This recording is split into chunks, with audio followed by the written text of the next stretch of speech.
Warning. This program may contain material of an explicit or graphic nature. Viewer discretion is advised.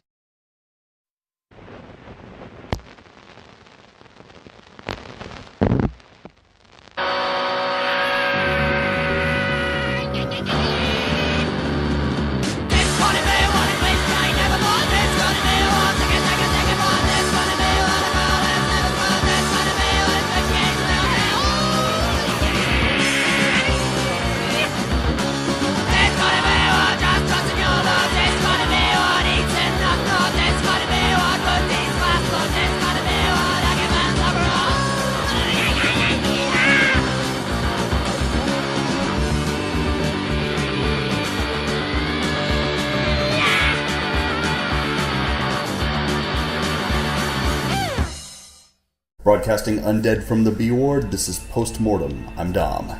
And I'm JD. And today we're going to give you our top 5 devils and demons. We went to hell once, we're going back to hell. I have exorcised the demon. The Damon? Like Matt Damon? Matt Damon! Possessed Matt Damons. That could be a rating system, but I think we can do better than that. See what we come up with. You know, actually, I already got one. I've been thinking about it. In my research of this category, there is cultures that believe in haunted vaginas. Oh, yeah. Possessed vaginas. Yeah. So I think that possessed vaginas is a good rating system. But we're not doing the good movie and the bad movie this week. We aren't. We're doing At the Movies. Right. Keeping with the theme of demons, we saw The Neon Demon. Neon Demon. A film by Nicholas Winding Refn. Fucking pretentious ass fuck. But we'll get there when we get there. That's what he is. He's a bunghole. We'll get there when we get there. But first, we got a little bit of horror news. Horror news. Indeed. And I have something shocking this week. Shocking. Shocking. You gonna make my jaw drop? You gonna knock my socks off? I hope so. Awesome. It did to me. Alright. I have some news that when I heard it, I was ecstatic. Wow. I was so happy. Did you jump up and down like a Korean girl at a Michael Jackson concert? I did, and I fainted too, like a Beatles. It was Beatlemania. Did you put your hand on your forehead ah! But it wasn't Beatlemania. It was Reanimator Mania. Okay. As I read the article, I became enraged. Oh no. Enraged. So it was ecstasy turned to rage. It was. You know, that leads to... It was a bipolar horror news segment. That leads to making hate. It does. Very confused masturbation. So, finally, we're going to get part 4 of the greatest horror franchise of all time, Reanimator. It's called Reanimator Evolution. Set to come out in 2017. Starring genre icons Lynn Shay, who's the old lady that's like in The Conjuring and stuff like that. She's been in a bunch of stuff. Yeah, she was in that drive-in movie. Chillerama. Yeah. And Brad Dourif. Okay. Who is Chucky, as we know. Yeah. Good actor. Yeah, and he was in One Flew Over the Cuckoo's Nest. He's been in a bunch of shit. Yeah. Yep. It's being directed by Serge Levin. Who's that? I don't know. That's the whole fucking point. Why is it being directed by Serge Levin? And I didn't hear Jeffrey. Based on the script, he co-wrote with Jonathan Schaech, who also stars in the movie. Jonathan. Okay, I know who that. I know that name. I don't know what he's from. Schaech. Schaech or something. Yeah, like that. Yeah. He's written some other things. I don't remember what. Pursued by the police, an ambitious neuroscientist uses a neutrino impulse to bring his dead wife back to life, unintentionally unlocking within her dormant powers that threaten the existence of everyone he knows. So they're using the Beyond Reanimator concept instead of the serum. They're using the spark thing. A little bit, but this is when I became enraged. Jeffrey Combs, Brian Yuzna, and Stuart Gordon don't appear to be attached in any way to this movie. Yeah, I noticed you didn't say his name when it said stars. Yes, and there's very little information to be found online at the current time. Furthermore, this I was mad. No Brian Yuzna, Stuart Gordon, Jeffrey Combs. What the fuck? It can't be Reanimator. Call it something else. And may as well be directed by Uwe Boll. You know when it started to make sense? The pieces all came together. The movie was originally titled Anti-Human, according to the Facebook page. And it's just a repackaged zombie movie trying to capitalize on a franchise property. It wasn't even a fucking Reanimator. They had the balls to put the Reanimator name on this fucking pile of shit movie. They are molesting our inner children. I'm irate. I was so fucking mad. I almost punched the fucking computer screen. But then I have to buy another one. Right. Even more pissed. Also, like, your computer screen is your wall. So no, it wasn't on the projector. Oh, okay. Yeah. Just go through it like the Kool-Aid Man. In my opinion, if it doesn't have Jeffrey Combs, Brian Yuzna, and Stuart Gordon, it's not fucking Reanimator. No, not at all. Not at fucking all. And especially for it to be something else that they threw the fucking name on. They do that. They've done that to a lot of horror things. Yeah. Reanimate, you don't touch my fucking... Yeah. You keep your damn dirty hands off my Reanimator. Damn dirty monkey hands. God damn, that is... Fuck that. I was so fucking happy at first. Yeah. I saw it come out. Tease right there. And all I saw was Reanimator sequel finally gets the green light. And I clicked it. And I was... I had a little bit of pre-cum. All of a sudden, that little Reanimator boner went down. You're shriveled up. Your anus puckered. But no, my dick receded into my body cavity. Came out the other side. Yeah. It popped out of my ass. Going the wrong direction. I was so appalled. Yeah, that's actually appropriate, especially speaking of Brian Yuzna, because I finally saw Society this week. Society's awesome. Yeah, I love when the guy turns inside out. You're going to talk about that later on a different episode? Probably not. We've mentioned it a whole bunch. Yeah. Society, one of the great body horror of all time. Yeah. You never saw that before? No, I never saw it. I never even heard of it until we started doing this show. Dude, I saw that shit when I was like 12. Fuck. It blew my mind. Yeah, I bet. Yeah. Probably had where you got some of your ideas about sex from. Yeah. All right, what you got this week? All right, I've got some good news. I think I have all three good news, as a matter of fact. Yeah. Well, no, I'm going to... Okay. Anyway, Mike Flanagan, director of Oculus, Hush, and Before I Wake, has been tapped to direct an adaptation of Stephen King's Gerald game for Netflix.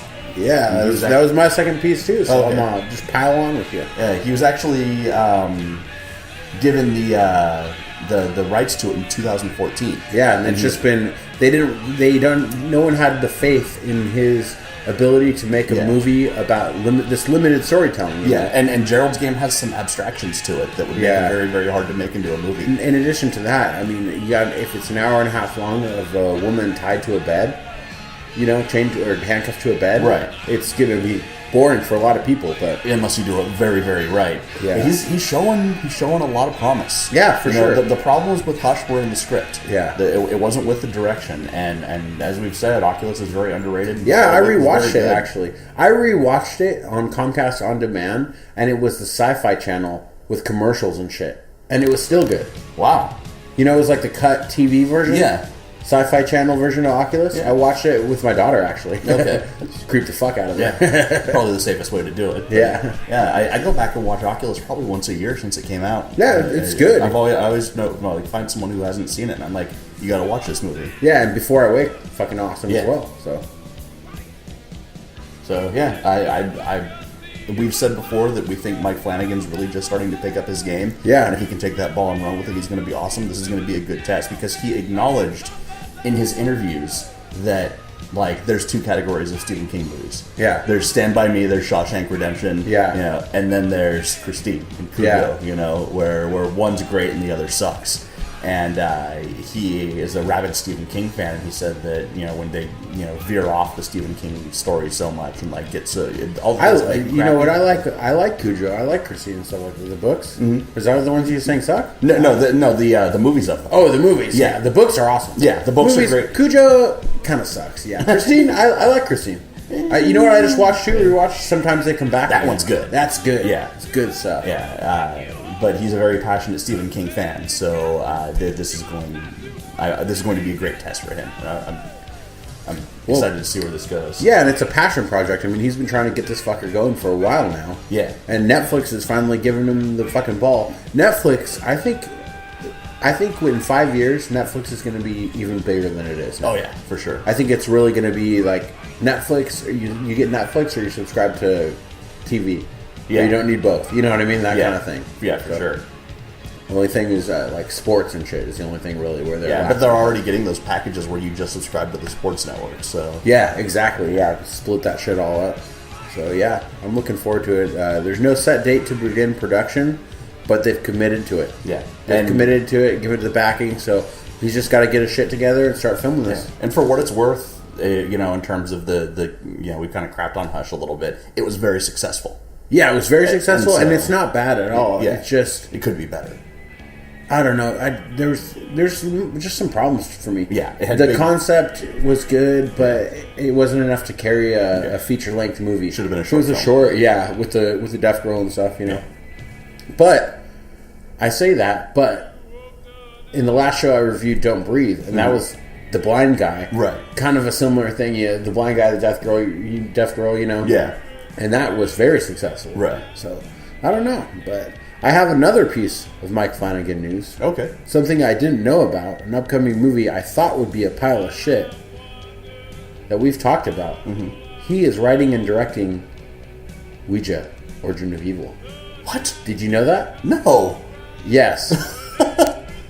In a recent iHorror.com interview, Flanagan has said he understands the fan skepticism and knows people didn't like the original movie. He has said this is not a sequel or a remake, it's going to be a prequel that looks to improve upon the shitty first movie. Those are his words. Wow. Yeah. He's been convinced to do this because he basically will have full creative freedom. The first movie, although it was horrible, made $100 million. Right. And it would have been easy just to make a copy and cash in, but they're going in a different direction. They're letting him do this because he wanted to make a Ouija board movie, which you're not a fan of. Right. But I'm a fan of Mike Flanagan. Yeah. So. But he wanted to do that, and then that fucker came out, and then it's like, well, he can't just make another... He could just make another one. Right. I mean, I guess that's what people do, but they were going to do this, so he came to the studio and said they were going to talk about it. I guess he's friends with Blumhouse and those guys. Yeah. And he actually gave him some tips about the first movie, which obviously they did not listen to. Yeah. But he came to them and he said, okay, you're doing number 2. Let me do it and let me make it different. Let's do a prequel. That's why it's called Origin of Evil. Okay. And it's going to be a period piece in 1965 about a single mother with 2 kids. It's going to be PG-13. And his goal is to show people that PG-13 horror can still be scary. Before it was PG-13. Yeah, so, and it was creepy as fuck too. Scary at some parts. And, I mean, if you really want to go back, like, Something Wicked This Way Comes and Watcher in the Woods, those were PG-13 horror. If he goes in that direction and does that kind of old school PG-13, kids safe horror. I think he's just trying to make it terrifying, but without nudity and without excessive amounts of gore, which, with a demon movie... You don't need that to be successful. Right. But, as we talked about, American Guinea Pig, Song of Solomon, is going to blow his fucking movie out of the water. Because it's going to be both, and it's going to be awesome and have that gore. So I will go into a Mike Flanagan Ouija board movie with trepidation, but I will give it a chance. Yeah. If it's in the theater, I'll go see it in the theater. Yeah, because I want to support him. I will go see anything he makes, basically. Yeah. Unless he was tied to this fucking Reanimator evolution. Right. In which case...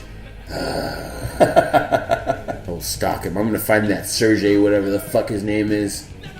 Skull fuck him to death. I'm gonna split his wife in half. Just like Aqua Teen Thunder Force, the candies. Split your wife in half with a little annoying knife. Yes. So I got some news for you that if you are unaware of it, I think you're going to approve of this.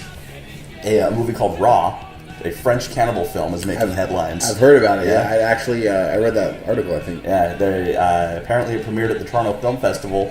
It's the story of a vegetarian college student who slowly becomes a cannibal, and it was said to be so graphic and violent that 2 members of the audience fainted and had to be rushed out by paramedics.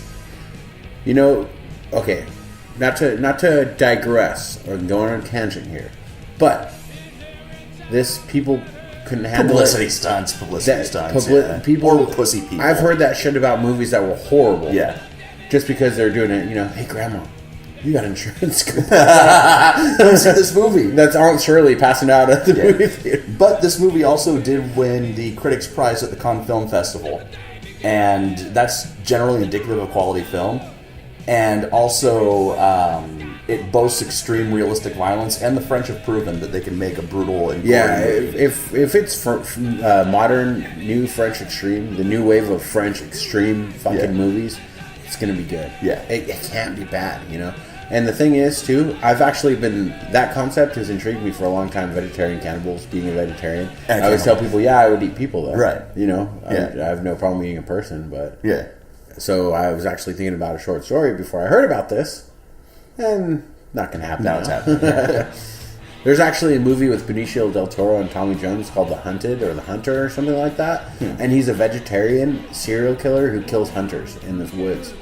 Which one's the killer? Benicio del Toro. That sounds And awesome. he kills them with a knife. He stalks them and kills them with knives when they have the rifles and shit. What's it called? It's called The Hunted or The Hunter. Okay. It's on Netflix, I think, so it might still be. And Tommy Lee Jones is the same fucking Tommy Lee Jones role. He's stalking him, he's the cop, and he's been studying him, and it's the same role he always plays. Right. So. But the movie's good. Nice. I love Benicio del Toro. Yeah.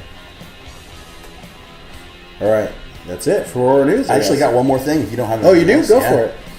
Bloody Disgusting has reported that a highly controversial 1981 documentary called The Killing of America will soon be released to home media after being shelved for 30 years. The documentary was co-produced and co-written by Leonard Schrader, brother of Paul Schrader, who wrote Taxi Driver and directed the good Exorcist prequel as opposed to the bad one. And it's an examination of mass killings and cold-blooded murder in America centered on the theory that poverty, racial discrimination, and the proliferation of guns are responsible for crime. And it wasn't the themes of the documentary that made it controversial when it came out so much as the fact that it was, quote, brutal and unflinchingly graphic. The movie only exhibited in a few theaters in New York on its original release, then got pulled for being too shocking, even though it only relies on newsreels and crime scene photos for gore with nothing staged. So the re-release is coming out now. It's very timely given the current, climate of America. Yeah. And critics, including The Guardian and Vox Magazine, have seen pre-releases and have called the film austere and remarkable, but also not for the faint of heart. I like that kind of shit. Yeah. I love documentaries, like crime documentaries and stuff. You know what I've been watching on Netflix? It's the FBI Files. Yeah. It's kind of like Forensic Files, but they do stuff. Sometimes there's not even a death. There was like a kidnapping one that was pretty fucking awesome. The first episode. Yeah. Good shit. I like that kind of stuff. So I'll definitely be checking that out. Yeah. Yeah, it's called The Killing of America, and I will definitely be getting that too. It's going straight to home media. I'm sure it'll hit, Netflix and Amazon at some point. All right. Well, I guess that's it for horror news. We got some At the Movies. Dom and JD At the Movies coming up. We're going to hear the song. And just like Benicio del Toro, we'll flip you. We'll flip you for real. We'll flip you for real. Yeah, where's the bag? What the fuck? Watch Usual Suspects, guys. You'll get it. All right, we'll be back. If you haven't seen Usual Suspects, what the fuck are you doing with your life? I know. I flip you for real. Unless you're saving starving kids in Africa, you have no excuse for not watching The Usual Suspects. Yeah, but let's be honest, that was 1996, so you weren't in Africa then, so fuck you. I was in Africa in 1996. You were? No. Were you adopted? I was an African in 1996. I've been having skin treatments ever since then. Got the Michael Jackson syndrome? Yeah. All right, we'll be back after this.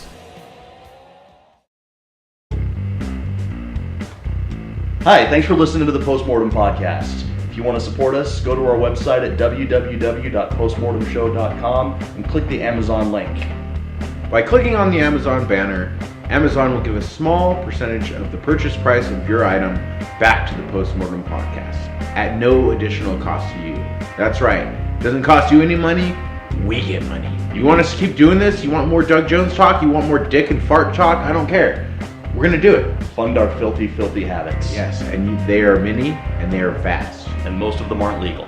Yes. Click the banner. Just do it. Come on, don't be a dick. Give us money.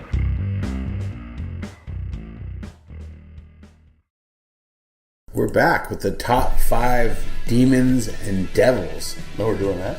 I thought we were doing At the Movies. We are. Oh. We're going to do At the Movies first, but something we did not say. Huh? This is episode 31. Yeah. 31 flavors of Postmortem, and they all taste like Biff's cock. There's fully erect Red Rocket. There's half stack Red Rocket. There's been slapping on Bailey's forehead Red Rocket. We have more varieties. We have Doug Jones flavored. That's right. We have Hank Skinny Vomitory. That's my favorite. Yeah, that's your favorite. We got the Biff, the good old Biffers. And then we got the blue Biff, like blue raspberry, because he had that blue shit on his head. Dennis's mullet follicles flavored. JD's beer breath. Yeah. Vicodin flavored. 31 flavors of post-mortem. Let's go down to the movies with Dom and JD, the blood, boobies, and Doug Jones. Psychos, monsters, bloody slashes, maniacs, and tits and asses, chainsaws, knives, and facial bashes on Postmortem.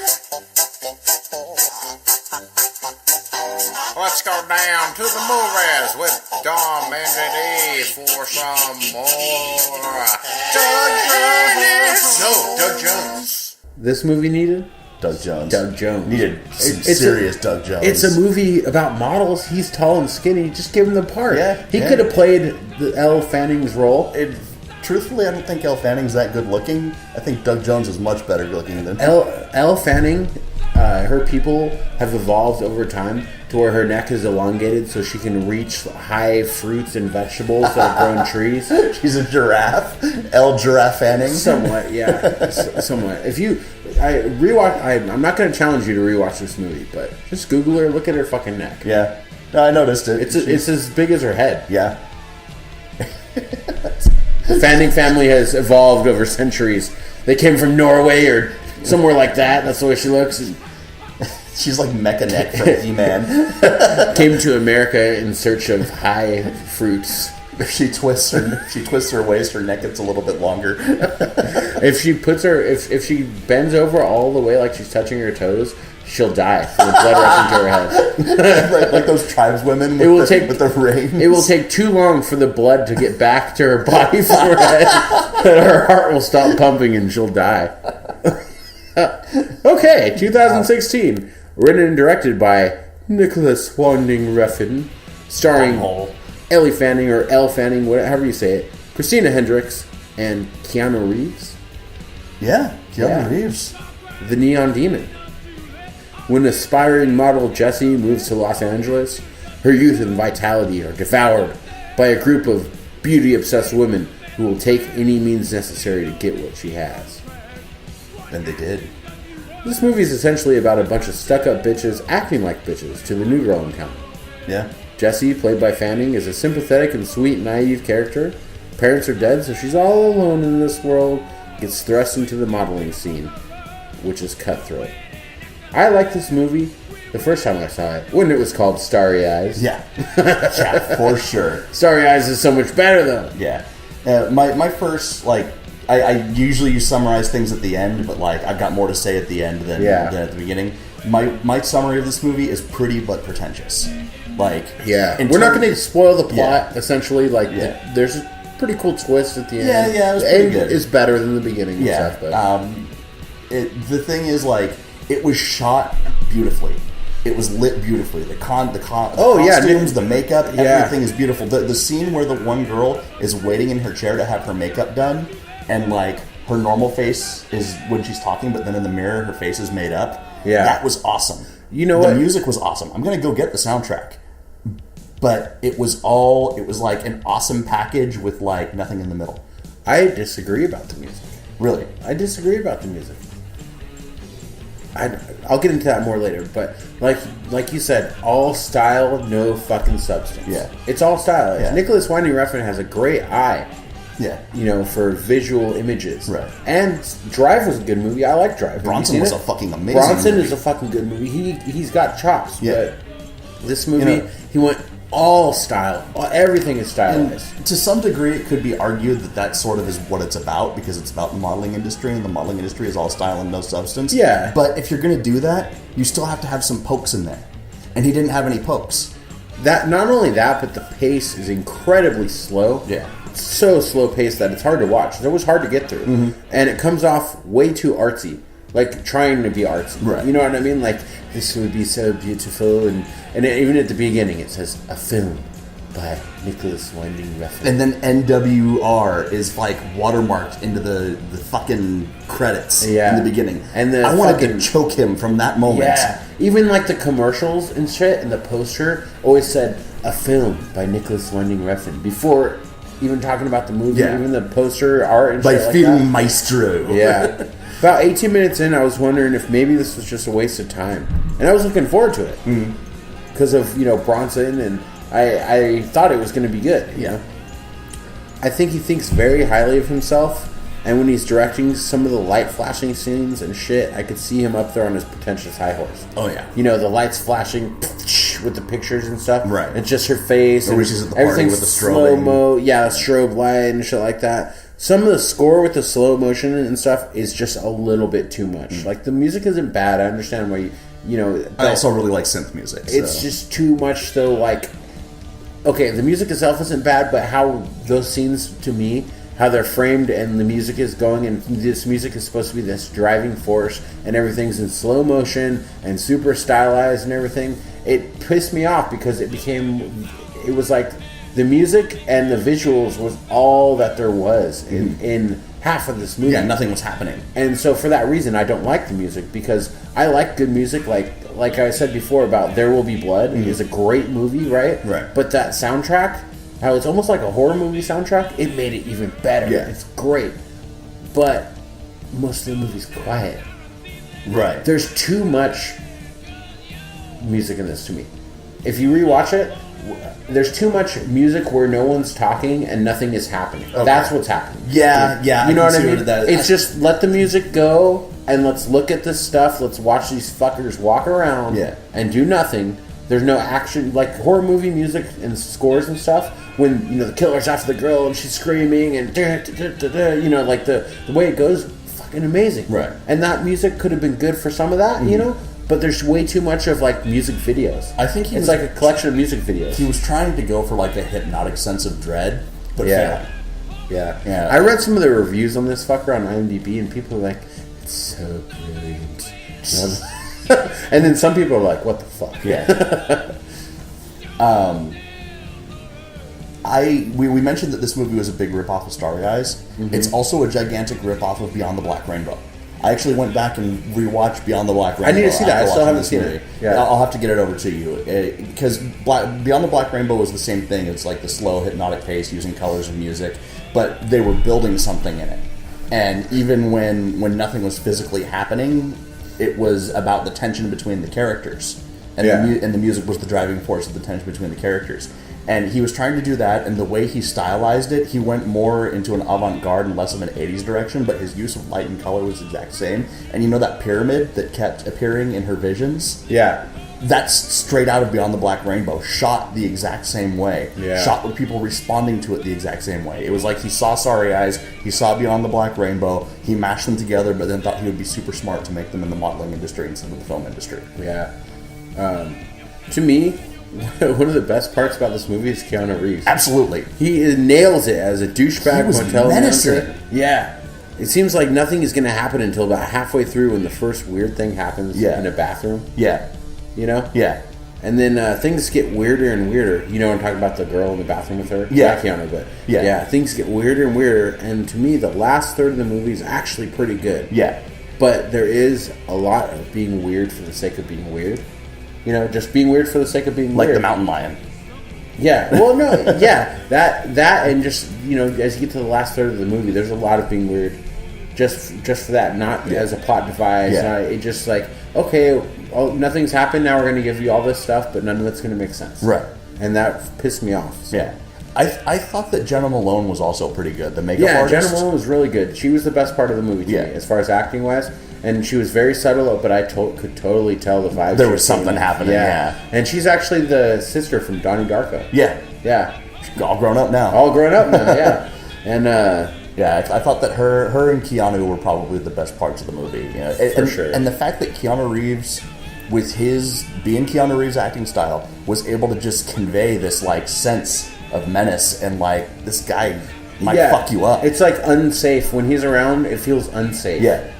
It feels like you're walking through the ghetto at 3 in the morning, Right. And people are looking at you funny, and you're all alone. But it's just Keanu in a scene. It's just Keanu in a motel. Yeah, and I won't spoil what happens, but keep an eye out for the knife scene. You'll know it when you see it with Keanu. That was super uncomfortable. Yeah.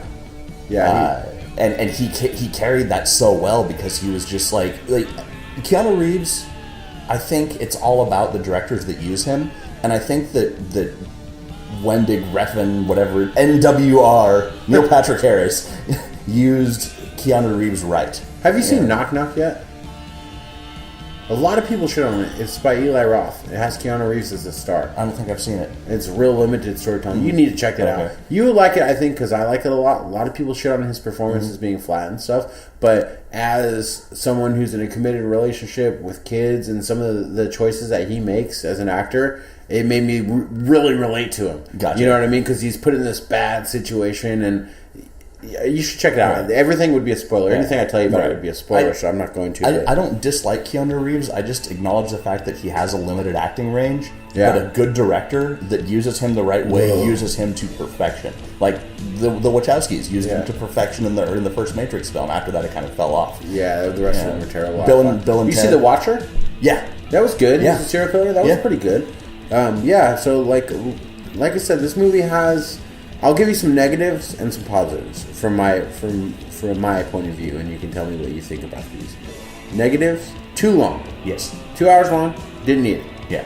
Could have been an hour and a half easy. Yeah. It would have been a lot better. I would have liked it better if it was an hour and a half and that last third was untouched. Mm-hmm. But you cut off some of the first 2 thirds. Yeah. Cut those scenes down to 5 minutes a pop. You can still convey the same thing.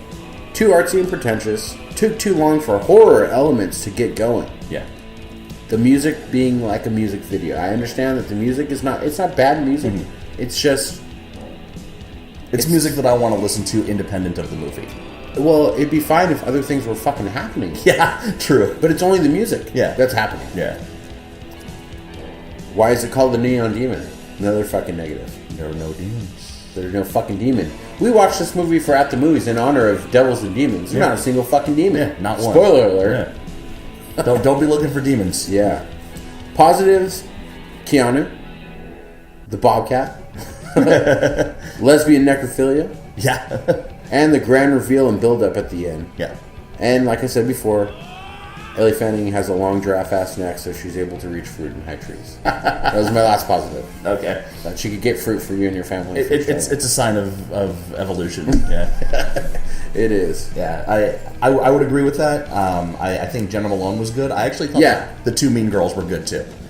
Yeah. Especially the taller one with the Australian accent. I don't remember what the one with the was. accent was much better than the other one. Yeah. The other one was like old, and you could tell, but it made sense that she was like wanting the young girl's beauty and all this stuff, and like jealous of her and shit. But the Australian girl just conveyed meanness. You know so who well. was the best? Actually, I'll say beyond Jenna Malone and beyond Keanu, the creepy photographer guy with the gold paint. With the gold paint and stuff. Yeah. Like when that was happening, I felt super uncomfortable. Yeah. He made me feel super especially knowing that she's supposed to be 16. Yeah. You know? Yeah. In the movie, yeah. Yeah. And he's just really, really weird about and intense. And intense, super intense. Yeah, that guy was really good too. Yeah. I've never seen him in anything else. I've seen him in a bunch of stuff. I just don't remember his name. Gotcha. He's been around.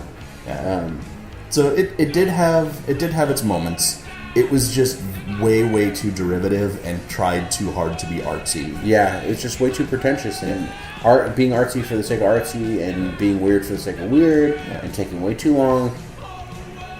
No one can argue that it's not a beautifully shot movie. Yeah.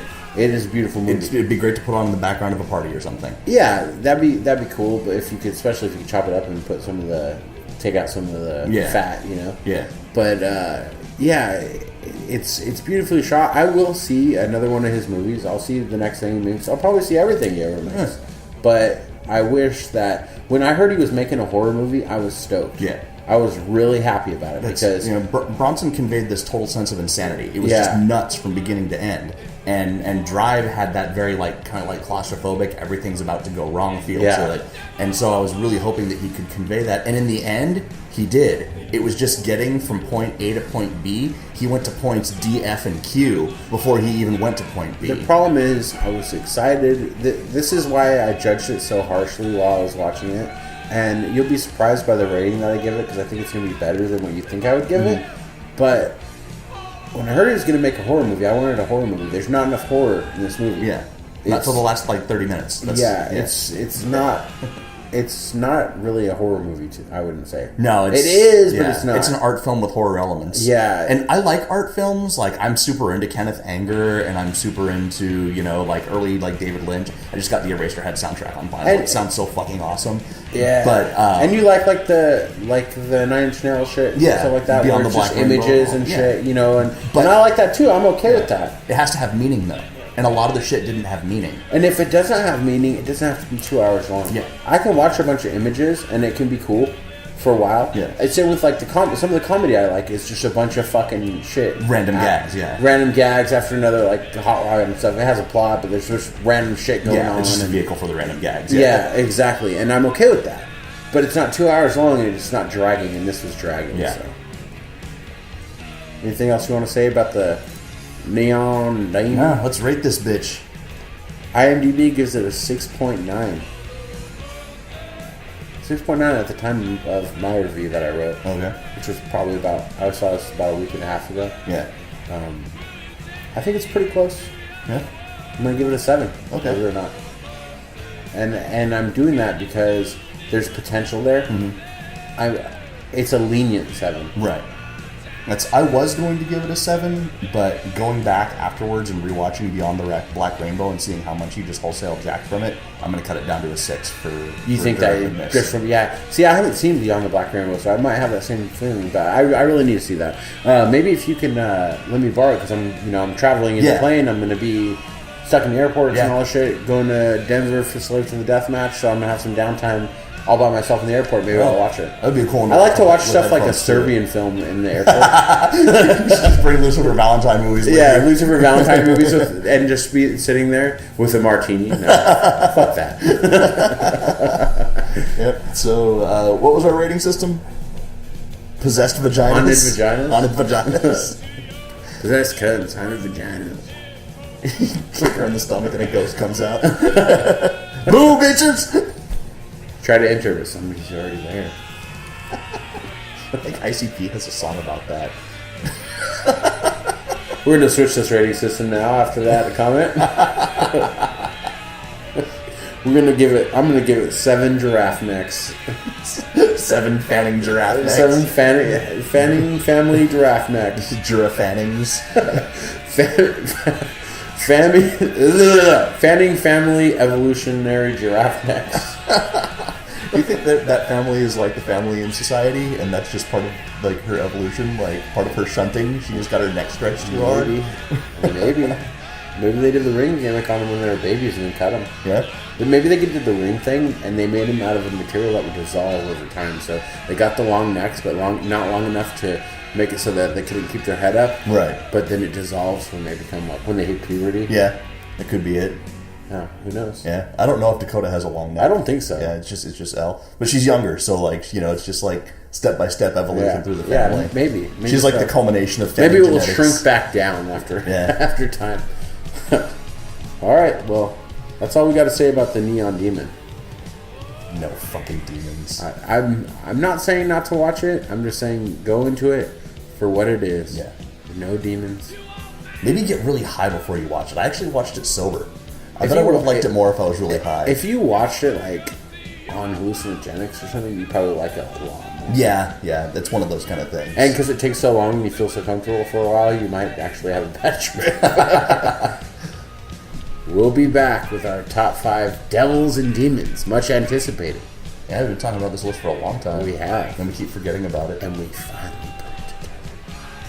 After a quick word from our sponsors. We are proud to announce the first ever post-mortem live show, November 19th, 7 p.m. at the Santa Maria Town Center Mall. That's right. Post-mortem, live and uncut, like an uncircumcised baby. Yes, indeed. As opposed to a dead, uncircumcised baby. Yeah. Yeah. Or a dead circumcised baby. Yeah, that's true. I guess you beggars can't be choosers. Anyway, this show is happening at 159 Town Center East in Santa Maria, California. at the Santa Maria Town Center Mall. Santa Maria Town Center Mall, main level. It's in Leisure Time Games. Leisure Time Games is a local comic book and trading card game store. Any kind of game other than video games that are gracious enough to host the first ever Postmortem live in front of an audience podcast. They're gonna regret this. Man, hey, he listens, so don't say that too loudly. We won't be coming at you undead from the B ward. We will be live. And if you want to come watch JD get real drunk and me pop a bunch of pills and slam energy drinks. Well, the problem is they don't allow beer in the mall, so I'm just gonna have to drink heavily before. Okay. So I'll walk in trash. Right. Okay. Yeah. Awesome. All right, you guys, if you can come out, if you're anywhere in the Central California area, or if you want to fly in, it's a free show. That's right. Not charging a dime for it. November 9th. Get what you pay for. Yes, indeed. As always with Postmortem. And we're back! With the top 5 devils and demons. Yeah. I went for a lot of satanic figures on this one. Yeah. Lots of as you would. representations of the devil himself. I'm kind of mixed. I have some demons. Yeah. I know you have devils. some demons. Yeah. I got demons. I got demons running all through me. All through me.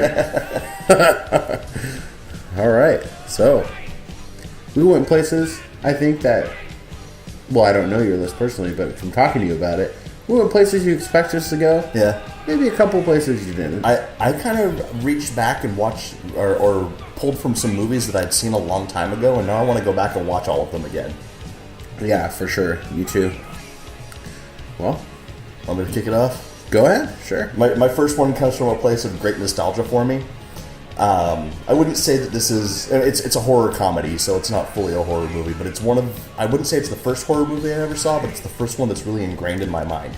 And I had this babysitter when I was a kid, and I'd go to her house to be babysat. She lived in the neighborhood, and she had a VHS that had 3 movies on it. And the movies were Top Gun, Big Trouble in Little China, and The Golden Child. Golden Child. Yeah. And she had other VHSs, but I would always want to watch Big Trouble in Little China and The Golden Child. I was like maybe 6 or 7. Yeah. And Sardo Nimsa, played by Charles Dance from The Golden Child. Yeah. He was actually a demon, and when he finally unveils his demonic nature, it looks fucking terrible. Yeah. But Charles Dance, he's a great character actor, and he's a great villain, and, he had so much, he was in, like, the Hammer movies and stuff like that. And he's if The Golden Child is a horror comedy, then so is Little Nicky. No, I disagree with you in it being a horror comedy. Yeah. I think it's more a comedy with a couple of elements, but they've got a lot of supernatural stuff going on. They're feeding the kid blood. Yeah, that's true. It's as much a horror comedy as Big Trouble in Little China is a horror comedy. Yeah, I consider Big Trouble in Little China a horror comedy. I love Big Trouble in Little China, but I don't think it's horror. It's like a fantasy horror comedy. Something like that. Action, comedy, sci-fi, horror, transcending genres. So it's weird enough for Postmortem. it is. I'll let it slide. If you let my number 5 slide. Okay. Ernest P. Worrell. My number 5 is a tie. Okay. And they're both Satan. Satan from Bill and Ted's Bogus Journey. Yes. And the devil from Tenacious D and the Pick of Destiny. Dave Grohl. Yeah. Despite being Dave Grohl, He was still pretty excellent. he's pretty awesome. I like Tenacious D and the Pick of Destiny. I don't like Jack Black. So Yeah. Tenacious D and the Pick of Destiny is an awesome Yeah. movie. It's hilarious. And Bill and Ted's Bogus Journey. Like the butts of Chinese worms. The hell in that movie makes that movie. Yeah, we've It's discussed so that several good. times. Yeah, It's awesome. I believe it was in our Hell list. Our Yeah. Visions of Hell list. Yeah. And so a little bit crossover from this list and that being devils and demons. Yeah. And It's only natural. Satan puts you in your worst fears. Oh, yeah. Alaskan military school, the Easter Bunny, your old ass grandma with her hairs trying to give you a kiss, Trying to smooch you. trying to smooch you. Yeah. And then when they Granny. finally see him and they're like, how's it going, Beelzebub? Granny S. Preston Esquire. No way. Yeah, it's a good devil. Yeah. And he's terrifying too. He's huge Yeah. and he looks fucking convincing. Big metal jaws. And Floating around on rocks pulled with chains, and then looking like a heavy metal album cover. And then in Tenacious D and the Pick of Destiny, the devil knows how to rock. His costume in that movie is great. Yeah, it is good. I didn't even know it was Dave Grohl when I first saw it. Yeah, I had no idea either. Yeah, he plays guitar, he drums, tells him he's gonna fuck him with Vaseline. He's a rapey devil. He's a big rapey devil, yeah. And that's all I got to say for those two. That's my number 5, a tie. Right. So I'll let your golden child go if you'll let my 2 non-horror movies go. I will let them go. The rest of mine go back to horror. Oh yeah, all mine do too.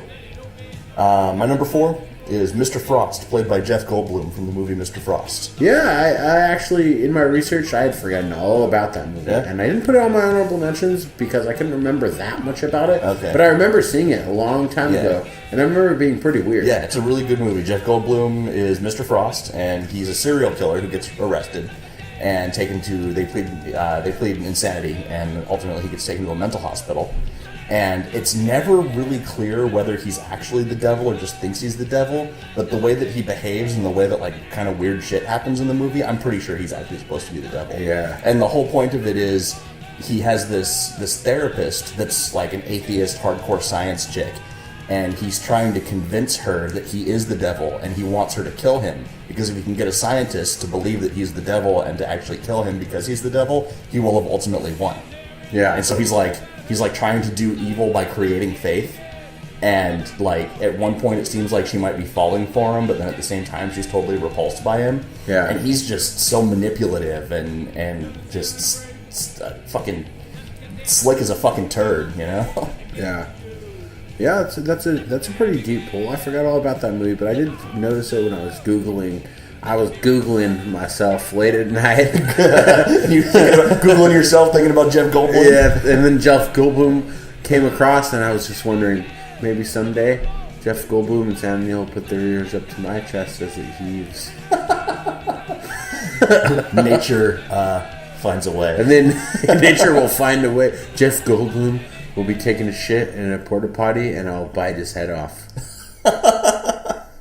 That's a pretty specific fantasy there.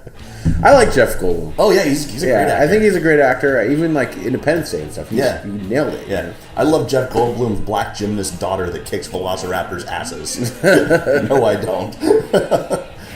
My number 4. It's probably the deepest pull on my list.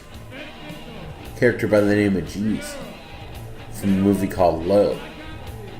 Low, L-O? Yeah. Yeah. Remember? Yeah, Up with Dead People. Low, Jeez from Low, he's a demon. And he looks like a Lovecraftian demon. Like, he looks like he comes from the sea. He's green, and he's got these spikes on his stuff. Lower half of his body is just kind of... He's wearing a jacket like Michael Jackson with the things on the shoulders like Michael Jackson. Yeah. And a Nazi armband. Yep. And he has these medals and stuff. He has his award for excellence medal. Yeah. Yes. And then he eventually tells the main character. Have you seen this movie? Oh yeah, it's right? a great movie. It's set like a play. Yeah, it's like just all limited storytelling. It's either him sitting in his satanic pentagram, summoning demons, or it's paper sets, like everything. Even when they're in the restaurant, like and they even roll it out on like in front of you and everything. Yeah.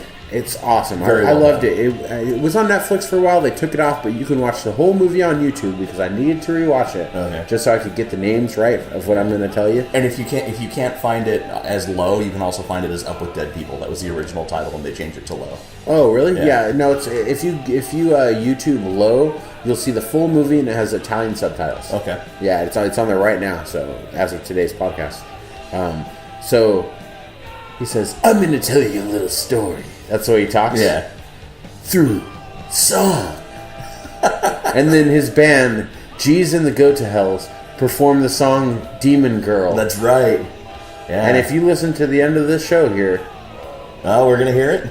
Nice. Demon Girl will be played. Nice. In its entirety at the end of the show. And I want you guys to watch this movie because it's a cheap little movie, made it on a shoestring budget, and it killed it. It's totally someone's passion project. Yeah, and it has that sense of humor. It is good. It's the sense of humor that, like Crush the Skull, we were talking about, like Soul Keeper. Yeah, that's more important to me than any amount of budget. And really, most of the costumes and like the demon effects were pretty good. the main demon that he's talking to through the whole story. Low is fucking terrifying looking. Yeah, and even him, he looks good too. Yeah. Except for his eyelids, you can see his human eyelids. It's his amphibious reptile. I love the ending of that movie too. Me too. I won't give it away. Yeah, no one's seen it. Yeah. I guarantee probably no one listening to this has seen it. If you guys have seen it, tell us you've seen it. Yeah. If not, watch it. Tell us what you think about it. Get us an email at postmortemshow@gmail.com. Yeah. You can watch it on YouTube. It's not even going to cost you any money. And look for that song, Demon Girl. And they're dressed up like they're playing at a senior prom. Yeah. G's and the Go to Hells. It's a good band. It's my number 4. Yeah. My number 3 is also from a pretty obscure pool, even though it's directed by Tony Scott, Ridley Scott's sadly deceased brother. It's a film, little short film called Beat the Devil. Beat the Devil. And it starred Gary Oldman as Satan, and Danny Trejo as his driver, and James Brown as James Brown. And Gary Oldman's version of the devil is like if you took David Bowie and Sleazy P. Martini from Guar, like their pimp manager, and mashed them together into a single character in a sequin like bodysuit. And the whole story is that James Brown made a deal with the devil for fame and fortune and eternal life, but forgot to say that I don't want to like physically age. So he goes back to the devil to renegotiate, and the devil says, and the devil lives in Las Vegas in like this penthouse suite. I need to see this. And he says, what's it called again? Beat the Devil, directed by Tony Scott. You can probably find it online. BMW Films made it. It was part of this like thing that they did to push their new cars, where they pulled in all these film directors. Yeah, they did it in like 2002, 2003, and they came up with some really innovative stuff with these film directors.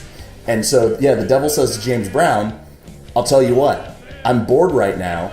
If you can, I have the best driver in the world here right now, Danny Trejo. If you can find a driver and you can race me through the Las Vegas desert in our BMWs and win, I'll give you your youth back.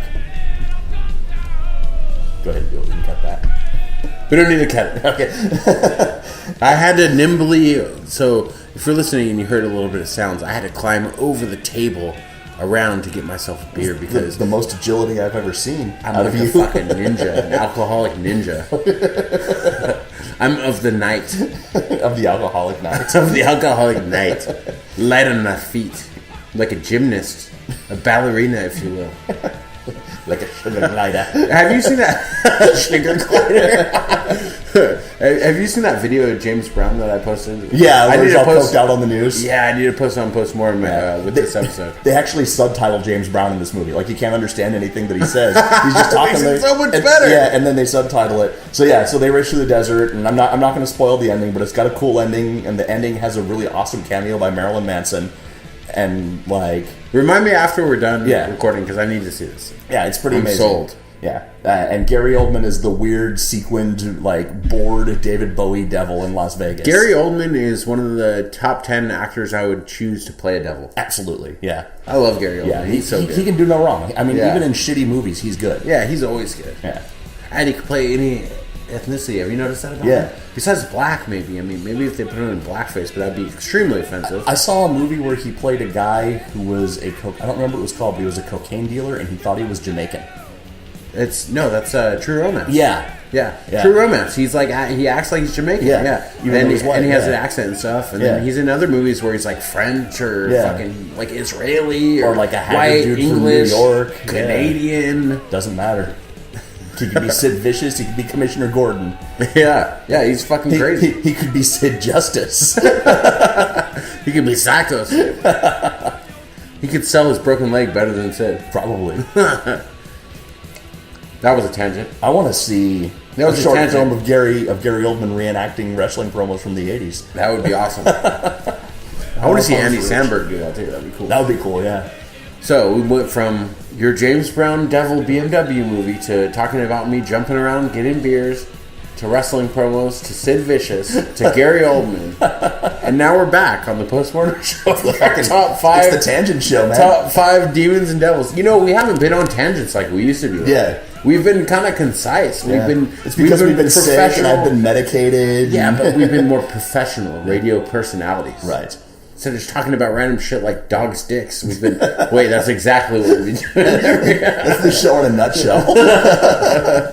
That was my number 3. I think it's your number 3 now. Yeah, number 3. Biff's dick.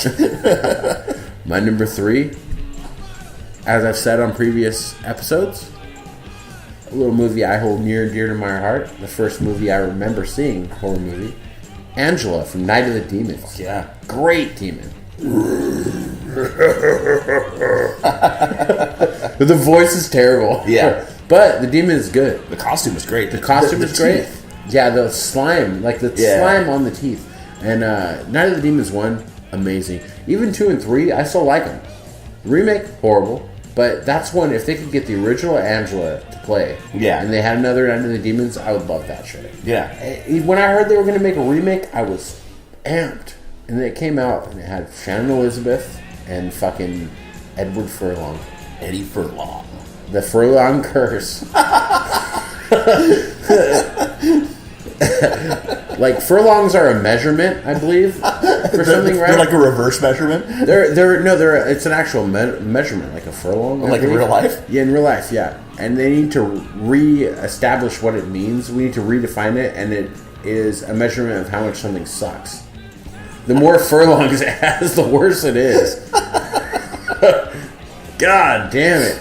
Brain Scan, he was good. After that, nothing. Yeah, and the director of Brain Scan hated working with him. Yeah, so fuck him. Fuck you, Furlong. If me, you, Ooey Ball, triple threat match. And whoever else there was, I said in another recent show. Just be a and that fucking surgeon guy is touching my reanimator. Get your dirty hands off my reanimator. You be touching my reanimator in places I don't want you to touch it. Blonic son of a bitch. You touch my reanimator in those sacred places. Sacred, secret, covered places. In its no-no places. Got your filthy little hands up my reanimator skirt. Get off my reanimator lawn. Okay. Yeah, Angela. Night of the Demons. Nice. Great fucking demon. Yeah. My next one is a big-name actor in a movie that a lot of people have not seen. Robert De Niro is Louis Cypher in the movie Angel Heart. Yeah, he's good. He's great. He's on my honorable mentions, yeah. Yeah, he's just, he's... Angel Heart is basically a bunch of movie about, like, Lisa Bonet and Mickey Rourke banging a bunch, so... Yeah. And then you have him still in the show. Yeah. He's good. Yeah. I mean, the movie itself is good. Lisa Bonet banging in any movie, like, from that time period, I'm going to be down with anyway. Yeah. But Robert De Niro was just like the cherry on that Lisa Bonet banging sundae. The cherry on the top of her clit. Yeah. And, he had the suit and the slick back hair and the nicely groomed beard and then the long fingernails. Yeah. And there was just, like, something about him, like, you knew the second that he walked into the scene, shit was going to go down. He's like Eric Andre as of now.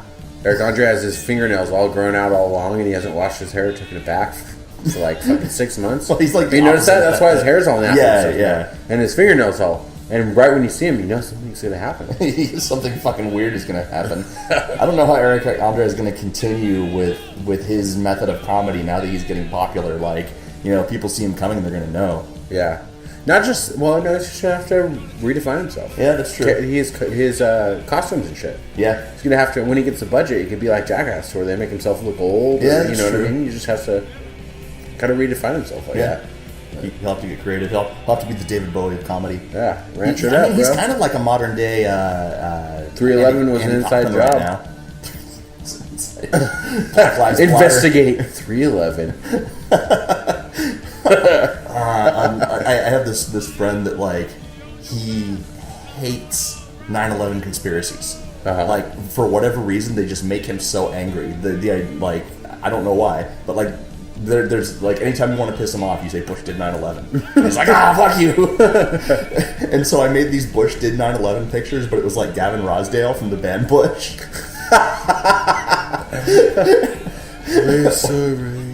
And then I started thinking, like, what if Bush did do 9/11? They had that. Gavin Bush did? Yeah. What if they, were hinting at it the whole time? Like they have that song that says, "All your metal." They are armor foreigners. brings me-" Yeah, they're foreign. They have that song that says, "All your metal armor brings me down," which is about, that could be a metaphor for a plane crashing. Glycerine is in bombs. You know, they've had their famous song, Everything's Zen, I Don't Think So. Like, everything's not good, I'm going to blow up the World Trade Center. I think the band Bush did 9/11. You got me on board. You convinced me. Fuck you, Gavin. Well, no more polarizing figure than Eric Andre, than the guy from Bush. Yeah. He's especially polarizing if you're Gwen Stefani. Yeah, I guess so. Okay, this is not the fucking TMZ podcast. I don't give a fuck who anyone is fucking. Unless it's Mickey Rourke banging Lisa Bonet. Yeah. Unless it involves... It's even in her name, Bonet. Unless it involves Biff, we don't want to hear about your sex. Okay. Number 2. Number 2 for me. Yes. My number 2 is the Hell Priest. Yeah. Pinhead. Yeah. Yeah, he is definitely a demon. Angels to some, demons to others. I would say the Cenobites are my 0 anyway. Yeah. But though we did say we can't have darkness on this list from Legend. It's not my honorable mentions. Yeah. but I would say the Cenobites are definitely a 0. But yeah, if you were going to put him on Yeah, there, I put Pinhead because he is an icon. He's the most iconic demon of any horror movie, other than my number 1. Yeah, I'm curious who your number 1 is now. If you're going to include Pinhead as number 2. Then Yeah, Pinhead's number 2, and you could say the whole Cenobites, the Chatterer, the Butterball, the Princess, all of them, the dog in Hellraiser Bloodline, the CD head guy. Go. What does she say when she blows him up? Go or play dead. She Yeah, says, yeah. Play dead, and pushes the button, and the dog blows up. That's awesome. That's quality filmmaking. That is great. How can people hate on Hellraiser Bloodline? It's the best great. fucking Hellraiser. It's Hellraiser in space. That can only go one way, and that way is towards greatness. Yes, exactly. You put something in space, it becomes better. Yeah. Do you see that plan for that art center that's going to be going up? At And it looks Ground like Zero? the fucking... Yeah, it looks like the puzzle box. Right? Yeah. Yeah. What could go wrong? Yeah, what could exactly. Go wrong? What could go right? But like I say, everything's better in space. You know why? Have you been to space? No, you haven't been to space. Anyone listening to this podcast, I guarantee there's not one single fucking astronaut that has been to space. So don't you tell me you know about space. I mean, America didn't even really land on the moon. Stanley Kubrick staged that. I know, yeah. What's with the wind? There's a flag blowing around. It's true. It's not cool, bro. Yeah. Investigate moon landing. The moon landing did 9/11. Stanley Kubrick Did Stanley 9/11. Kubrick did 9/11. We're not the political podcast. We're only theorizing here. Yeah. We do not endorse or confirm these speculations. But yeah, Pinhead, Angels Sump, demons to others. Your suffering will be legendary, even in hell. Doug Bradley's shit. He did such a good job. He's great in everything. He wasn't even supposed to be in the a main shitty character, movie. and he took himself and made himself the main character because he's such a great actor. A great, charismatic guy. And I like even in Hellraiser 3 where it shows him when he was like a general and stuff, like he's in war and stuff, and it tells you somewhat of the backstory of him. And he fucking tore it up. I wish we got another Hellraiser with Doug Bradley. Yeah, well, I've seen some screenshots from this one without him, and I gotta say the makeup looks good. Yeah, actually, I think it's going to be a lot better than Revelations. Yeah. I don't think it's going to touch the original. No. We'll see. But they're saying they're trying to make it brutal as fuck, so hopefully it's going to be good. What's it called again? Hellraiser Judgment. Yeah. Judgment. We'll be the judges. We'll be the judges. I'll be the judge of that. I'll be the judge of motherfucker. Judge. I'll be the Sylvester Stallone of that movie. I'll be Carl Urban. He was a much better judge. I'll be Stallone. Sly. Does that mean that Rob Schneider's going to come hang out with us? Rob Schneider. Business Rob Schneider. Stars. It's a stapler. Have you seen that thing? Yeah. All right, we're going now we are going on tangents. Yeah. So why don't you give me your number 2? Number 1, actually. I already gave my number 2. It was Mira, so we're number 1 now. Okay. My number 1 is Daryl Van Horn, as played by Jack Nicholson in The Witches of Eastwick. Okay. Great devil. Great devil. Great fucking character. He just fucking claws the scenery in every single movie he's in. And his monologue towards the end of the movie, where he's talking about how basically like women were made to torment men. Yeah. But at the same time they're doing that spell on him, so he's barfing up the cherry pits in the midst of his monologue and just hurling them out like in buckets. fucking brilliant, and that is actually my favorite of all of Jack Nicholson's roles ever. Yeah, really? In a movie with Cher. Who'd have thought? More than Shining? Yeah. Wow. Yeah, more than the One Joker. Flew Over the Cuckoo's More than the Nest? Joker. More than One Flew Over the Cuckoo's Nest. I think that role is Jack Nicholson. I would go Shining, One Flew Over the Cuckoo's Nest, Joker. What else has he done? Wolf. The Lakers. Like, freaking out in traffic and hitting someone's car with a golf club. And then the Witches of Eastwick. Yeah, I hate that movie. Really? Yeah, well, I mean, he's good, but I fucking hate Cher. Yeah. And it was on... You remember in Comedy Central used to have movies? Mm-hmm. And that shit would play all the time, censored on Comedy Central, like every day. It was fucking annoying. You've been desensitized to it, inundated with I want it. some man show. I want some crank yankers. That's right. I want to yank my crank. Yank my crank to Cher. Maybe not Cher now. So, yeah. You want a moonstroke.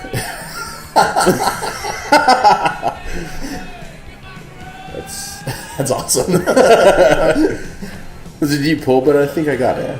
So, my number one is the demon, Pazuzu from The Exorcist. Yeah? That's the number one. Yeah. If you're saying demons and devils, I will push. Even if we were going to include Darkness from Legend, which is on both our honorable mentions, and we talked about it, we've included some Bill and Ted and some fucking Golden Child and shit like that anyway, so it doesn't matter. Pazuzu from The Exorcist, most iconic. Oh, yeah. I would say.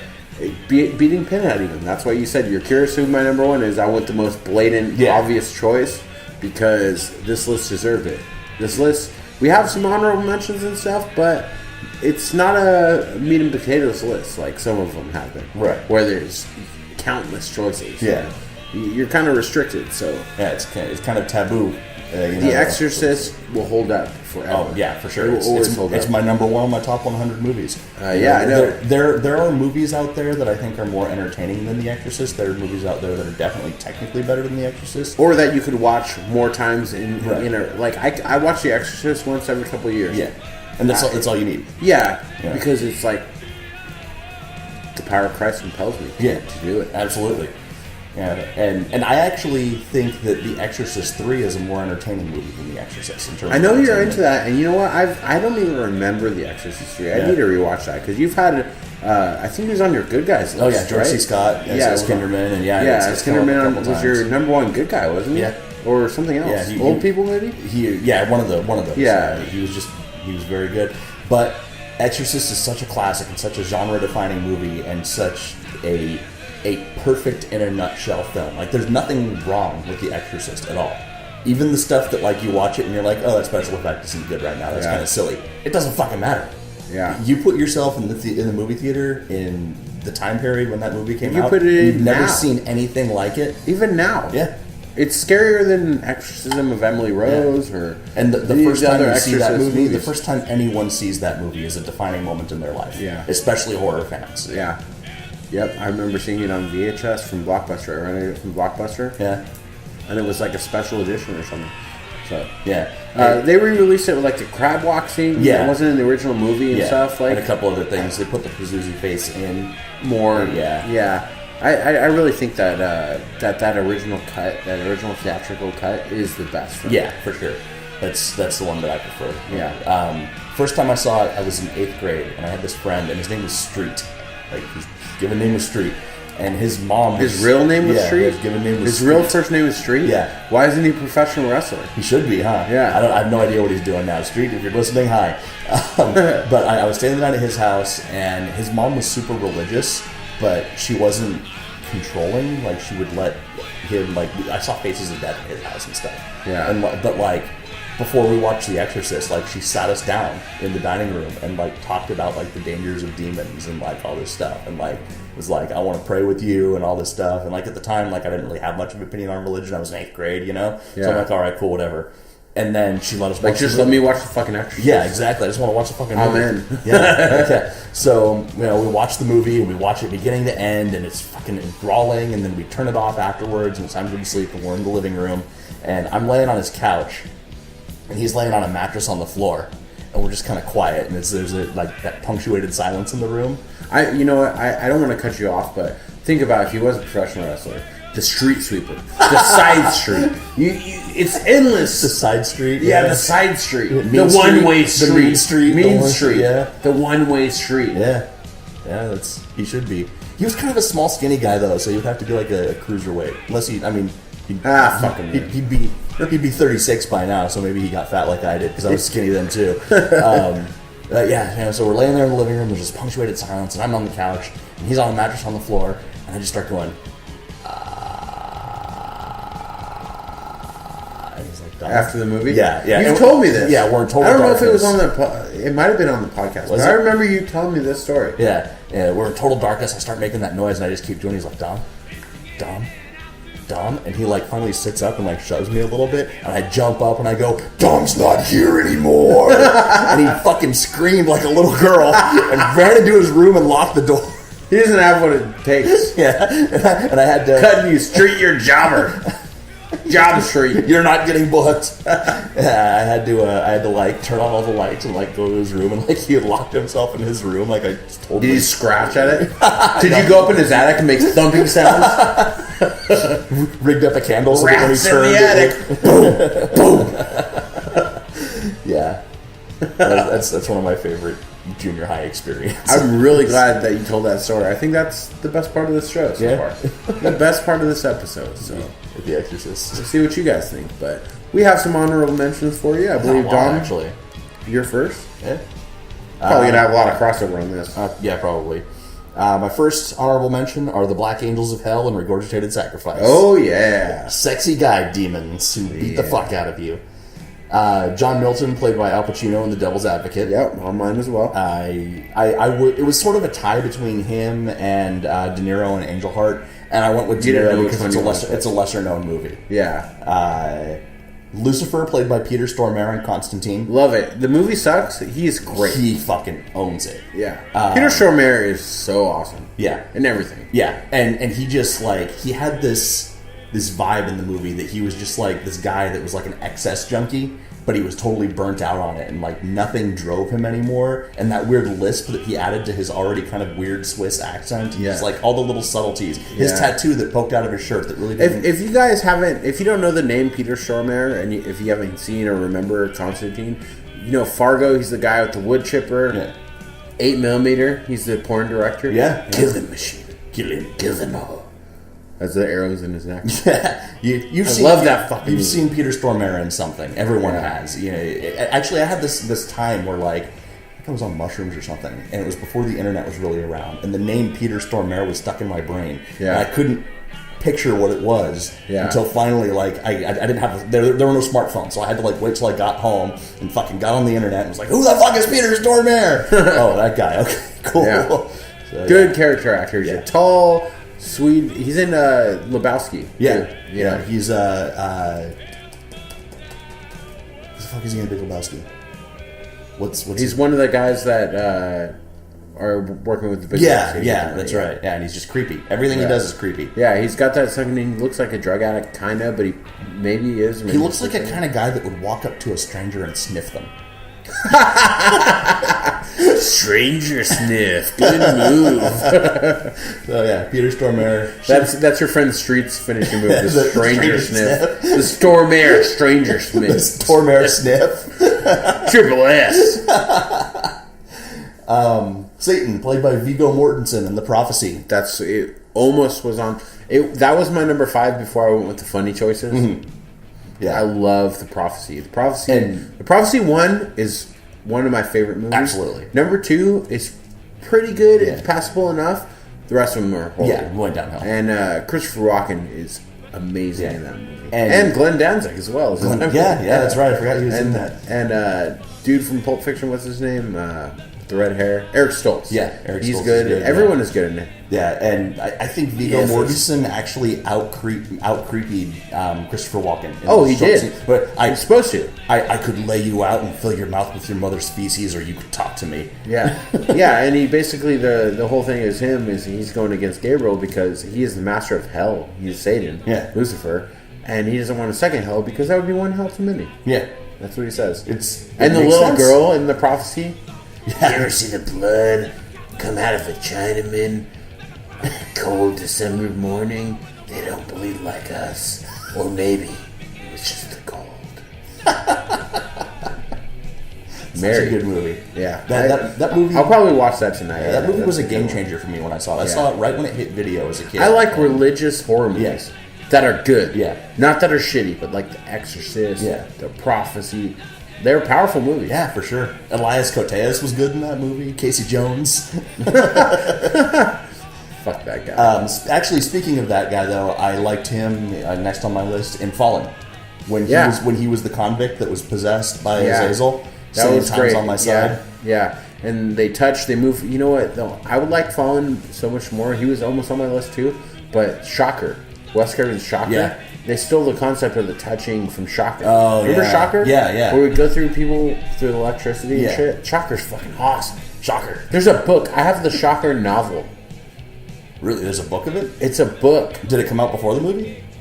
No, it came out after the movie. Okay. Some dude liked the movie Shocker so much, but was a better author and stuff, and he took this movie Shocker and he wrote a book that's way better than the movie because it's not corny at all or jokey. It's really fucking brutal. I'll let you borrow it for me. It's thin. It's about this thin. You can get through it in a day, but it's really fucking good and it's weird. It makes me like the movie. That's like based on that. Like there's actually a series of movies that or books that take place after Jason X in the Friday the 13th continuity, like on the planet that he landed on. Really? Yeah, and they're good. Like the Shocker book's good. You'd be surprised how good it is. Cool. I'll check that out. The Devil and the Passion of the Christ, played by Rosalinda Celentano. Yeah. Kind of her midget. Her midget actually is what makes her the midget with the little whip and the The Devil and Prince of Darkness. You don't really see a lot of it, but the way John Carpenter did it was pretty fucking creepy. Leland Gaunt, played by Max von Sydow in Needful Things.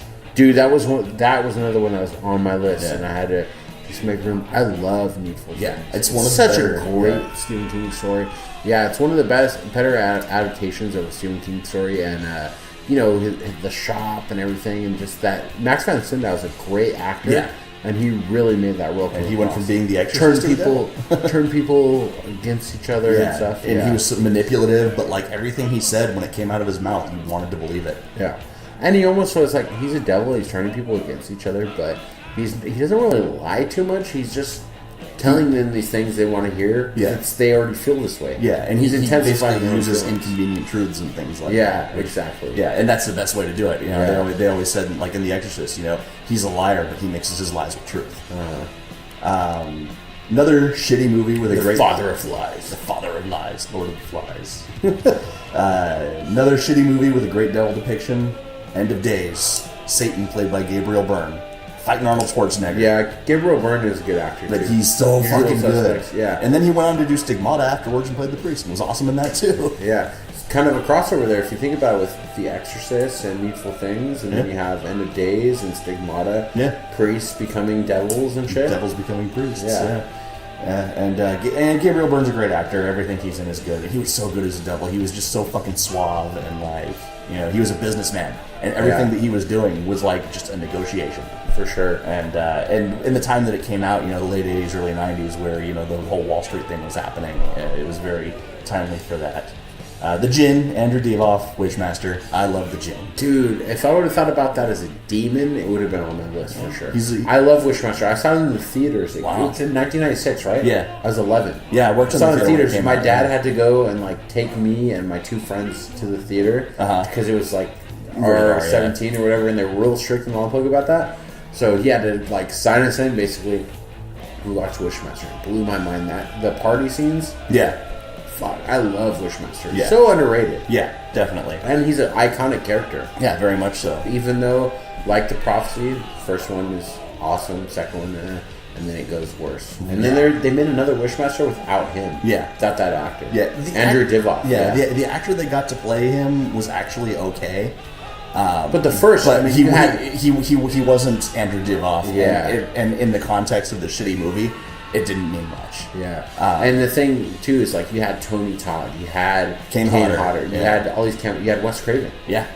All these fucking everyone. Yeah. Robert Englund, right? Isn't he? Yeah. He was the antique dealer. Yeah. You had all these fucking cameos. So good. Yeah. Great movie. And my last one is a movie that a lot of people haven't seen, and it's actually one of the first depictions of the devil in a talking film. A movie from 1948 called The Devil and Daniel Webster, and the guy's name is Mr. Scratch, played by an actor named Walter Houston. Huh, because where you got that old Scratch thing going. Yeah, that's actually where I got it from. Yeah. I've heard a lot about this in my research too, and I've heard about this movie. I've never seen it. Very good movie. He's like a hobo, but he's a magical hobo. You know what? Oh, I'll say it on my honorable mentions, but I came up with something right now. Oh, okay. Yeah, he's like this kind of magical hobo in the South, and there's this farmer whose farm isn't doing too well, and he makes a deal with this hobo to make some things happen, and then everything goes fucking wrong. Yeah. And the way that he does it is he plays stupid, but he's not. So everything that he does is like, he's like, oh, I'm just bumbling into this situation. I'm a happy homeless guy, and then he fucks your shit up, and you constantly he's constantly being underestimated. And it's a very, very good, even for like, a 1948 fucking early talkie, he owned it. I'll check that out. What I just thought about when you were saying that would have been on my honorable mentions. Not on my list, but I didn't put it. That was the last one, right? Yeah. Crossroads. You ever seen Crossroads where they have to play guitar with the devil? With Ralph Macchio, the Karate Kid? Oh, okay, yeah, that's... Yeah, Robert Johnson sold the soul of the devil and shit. That's a deep hole. And Steve Vai plays the devil, and he plays a guitar battle against Ralph Macchio at the end. Yeah, lightning. Gotta play that lightning. That movie's fucking awesome. Yeah, that's an obscure one. I probably haven't thought about that movie since I've seen it. Dude, I have the VHS tape. Nice. It's fucking awesome. Nice. Crossroads. I bet it's on YouTube. I'll look that up tonight. Probably, yeah. Look it up. It's fucking awesome. So, my other one's Lo, the demon Lo. I already had G's on my list, but Lo is a good demon. Yeah, too. Great demon. Abalam from the Lord of Madness from The Last Exorcism. Yeah, that's the demon in The Last Exorcism. Good movie. Very good movie. Good. It's kind of pseudo documentary found footage, but like it's okay though. Right. It's good. Yeah. Leland Gaunt from Needful Things, like you said. Lucifer, Viggo Mortensen, like you said. Lucifer, Peter Stormare, like you said. Satan from National Lampoon's Favorite Deadly Sins. You ever see this movie? No. National Lampoon's Favorite Deadly Sins is a comedy/horror movie, and it has fucking... What's his name? Why can't I remember the dude's name? Andrew. And he cusses a bunch. He's a comedian from the 80s. Andrew Dice Clay? Andrew Dice Clay. Why can't I remember his name? He's in a segment. Joe Mantegna, or whatever his name is, the guy from Thinner, the mob guy from Thinner. He's got one big eye and one small eye. Yeah. He's in one of them, and the devil is in the Andrew Dice Clay one. It's different deadly sins. There's less. So it's like an anthology. Greed, anger. Yeah, it's like 3 or 4 stories. You gotta see it, dude. It's fucking awesome. Nice. It's really, really good. Cool. And he's in the anger one. He's always mad about everything. He has to go to the store to get his wife tampons. And he mouths off to everyone. He pushes some old lady or something. And then the store gets robbed, and he starts talking shit to the guys that are robbing the store with the guns. Okay.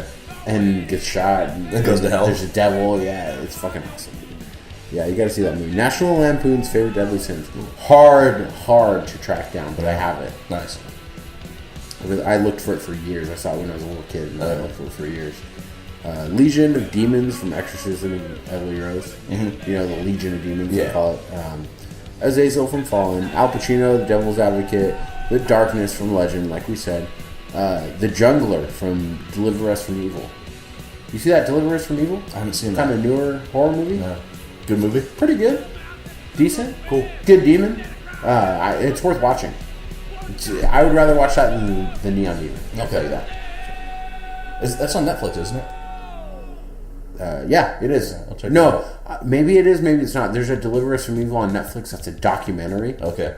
And then this is a horror movie. Okay. So I don't know which one is on. I know the documentary is. Maybe the other one is too, but check it out. So. Satan from South Park movie. Come on, guy. Come on, guy. With his dildos. Yeah. No, it's just fake. Here's another one. I'll give you one that you wouldn't expect and that you hated this movie. The Nun from The Conjuring 2. The Nun from The Conjuring 2 is an awesome demon. I loved it. I liked The Conjuring 2. Like I said, I would say I'd give it like a 5.5. It's not good, but you give it like a 0.5. Yeah. The Nun and the Crooked Man were both iconic characters that belonged in a completely different movie. Yeah. But The Nun is good. And the Nun is the Nun. They're making a Nun movie. It's probably going to be shitty because it's going to be that same. They've fallen so far that writing directing team. Yeah. Is it going to be about the fucking ghost hunter fucking no, Warren Nun? people? It's how that happened or whatever. Okay. It's not Ed and Lorraine Warren. If they're not involved, maybe I'll be interested. Yeah. I just hate them so much. My last honorable mention is Nancy from Repossessed. Played by Linda Blair, who's my number one as Regan from The Exorcist, Great as movie. Pazuzu. Repossessed. Repossessed. Oh no! You know what? I never realized this. I showed all my kids Repossessed. I'm like, oh, it's PG-13 horror comedy. It's awesome. There's so many titties in that movie. PG-13. Yeah. But it's so good. Leslie Nielsen is the man. Yeah, he nails it in that one. He nails it when he's all like the Rambo, all fucking starting up, and he's fucking awesome. He's like Leslie Nielsen and Jim Varney are very similar to where like when they have these comedy movies, they change outfits a lot. They have this. He's like. He's the poor man's Ernest. You know what movie I liked with him was Dracula Dead and Loving It. Yeah, like that's such a stupid ass movie. It's so great. There's a movie on Netflix he's in called Spy Hard. It's I've seen Spy Hard. Yeah, just for the beginning with Weird Al. Yeah, for sure. Yeah, he did because he did like the Naked Gun and Naked Gun's good. With OJ. Yeah. With OJ. Yeah, it's true. Yeah, famous serial killers. Anyway, we're mass murderers, I would say. That's my last honorable mention. All right, so I think we're coming to the end of Demons and Devils. Yeah. The long-awaited Demons and Devils. The long-awaited. I think we've hyped it up like twice on the show and then didn't do it. Deflated it. We got something else that was much like the Neon Demon. We promised demons and didn't deliver. Exactly. But now we did. So fuck you, reffin'. That's right. I'm gonna put NWR in the credits of this episode. So if you're watching on YouTube, look for it. Unless I forget. That's all. Well, we're gonna wrap it up here at Postmortem here in the B Ward. If you guys heard the commercial, come out to the live show. Send us a message. Send us an email. postmortemshow@gmail.com. If you have the suggestion for a future list, we'll read your list on the air. And on Sunday, you're doing Slave to the Death Match, but that will have already passed by the time this episode will be. I'm flying out tomorrow morning to go to Denver to bleed. Yep. Fuck people up. Hopefully there will be another episode of Postmortem after this one. I believe I'm doing a Fans Bring the Weapons match, and then if I win that, I go on to 100,000 thumbtacks and things that sting like lemon juice and salt and that kind Scorpions, of stuff. Bees. And then the finals is no canvas, no padding, just boards with lights out and no barbed wire. So lights out means that the arena lights are shut down and there's electrified light tubes in the corners. Oh, barbed wire. Wow. Yeah. That's cool. I've done it before. It's pretty sweet. You got to do one of those firecracker in the asshole matches before you retire. I will not be doing that. You just have to win it. That's how I'll retire. I'll lose. My whole asshole will get blown out. An M80. Put an M80 up my ass, and that's how I retire. Dynamite in the I'm a man. I'm going out on top. Put a whole stick of dynamite. Lube it up and blow me to hell. Boom, boom, boom. He's done. All right, so as H.P. Lovecraft once said to Satan, directly to Satan, as a possessed H.P. Lovecraft once said in the midst of his exorcism, if it smells like fish, throw the fucker back to hell. That's gotta be Back in the day, when you cretins thought the earth was flat, the ground was a corpse from another of your combats. A solitary demon went picking through the bones, found a battered soldier still alive under the stones.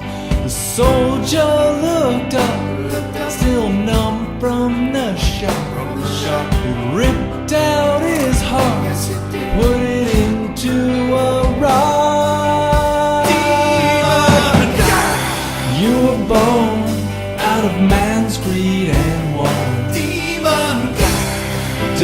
know what her heart is good for. Demon God. You are different from the rest of your clan. You abandon your bloodlust for the love of a man. Death, you could say, was this knave's middle name.